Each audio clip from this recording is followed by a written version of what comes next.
Well, squirrel, you're as cute as ever. What's that look on your face? Like, what are you thinking about?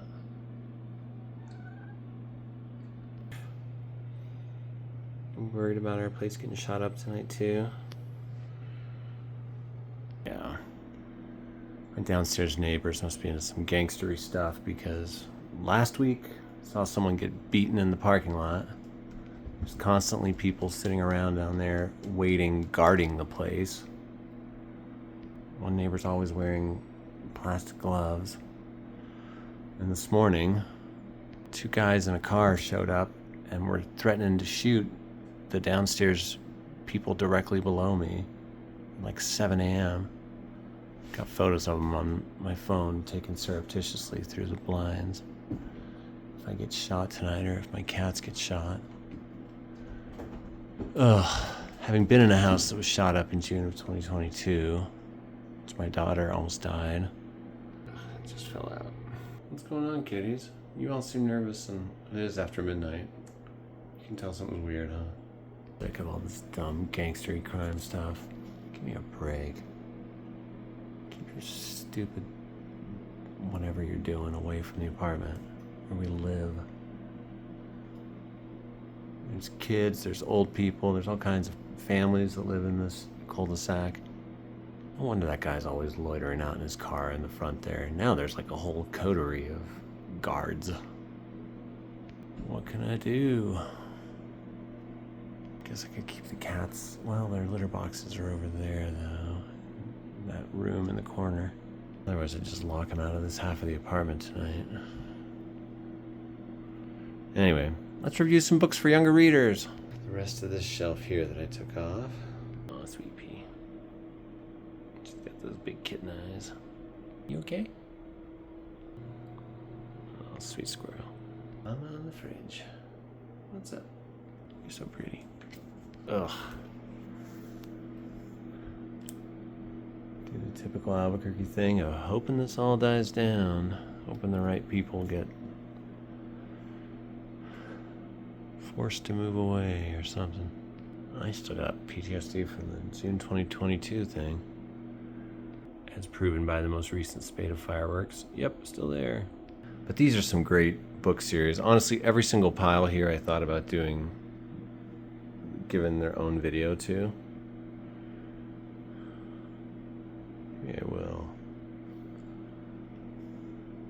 I don't feel that inspired to talk about any of these right now, though I love them all in different ways. Let's look at these first. You know, these were for popular consumption back in the day, and I know they've been reprinted with vastly inferior artwork. Might all still be in print. This one's 89. I mean, that cover, iconic. And they're great. You kind of think they're going to be like 50s horror films or something, and they do have horrific elements. And I feel like they probably have been adapted at least once, but I think if justice had ever been done to these, we'd have heard about the adaptations a little more. I did read a really good article online once about somebody saying reading these books when they were growing up made them into a socialist as an adult.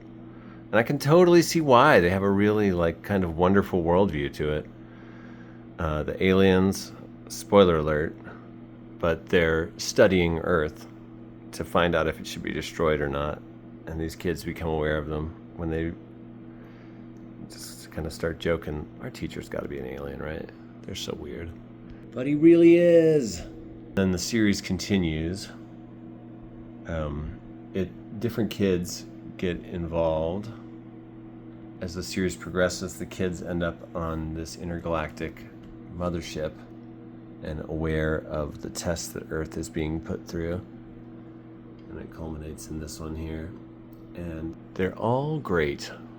I really like these. I mean, how do you talk about books like these? Because, I mean, are they War and Peace? No, but my teacher is an alien, my teacher fried my brains, my teacher glows in the dark, and my teacher flunked the planet. I always called these my teacher is an alien books.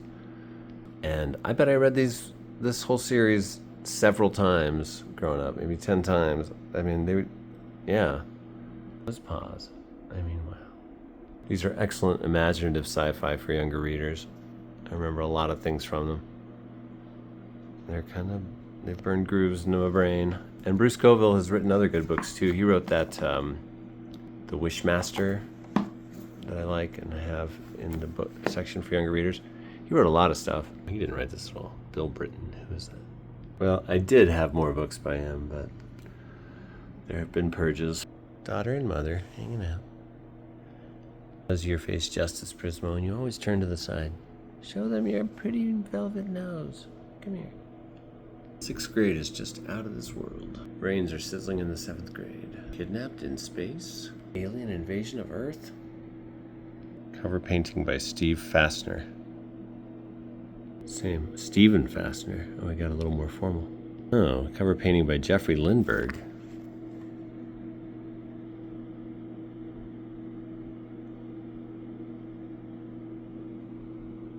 Steve Fastener again. Steve Fastener, why'd you bail on the 3rd one? What happened? But I think the 1st and the 4th are the coolest covers. Anyway, if you have a young reader in your life that likes good sci-fi and that's thoughtful and a little philosophical, tell them about this series. I'm a nice little set, used, or pick them up with a nice copy of the 1st one at least, see if they like it.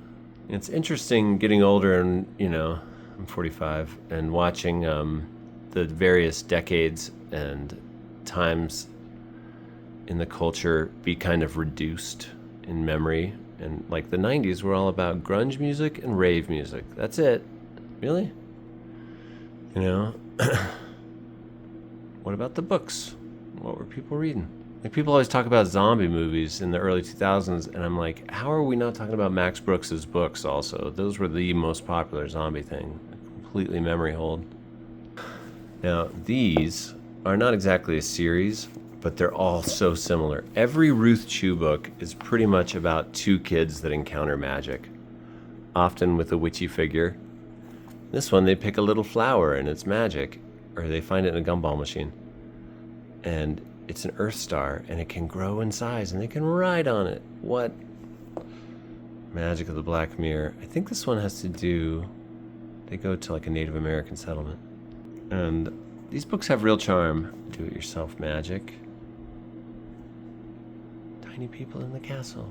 But I loved these books as a kid, and my older siblings loved them. Like this one used to be on my sister Leanne's bookcase, I remember. I remember sneaking into her room as a little kid and seeing it there with all her unicorn statues. And this is one of the ones I grew up with. And then when my kids were little, so was this one.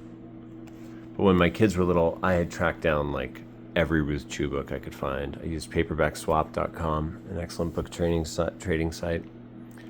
And I had so many Ruth Chu books in the collection, but I held on to these because they all had favorite associations or so on. This one's cool because it's like there's a dresser in this kid's house, and inside it are all these magical things like 7-league boots and a cloak of invisibility and all this stuff, and the kids figure out what it all is. Summer magic. There's a historic home in a museum, and the kids push through glass and they end up inside it.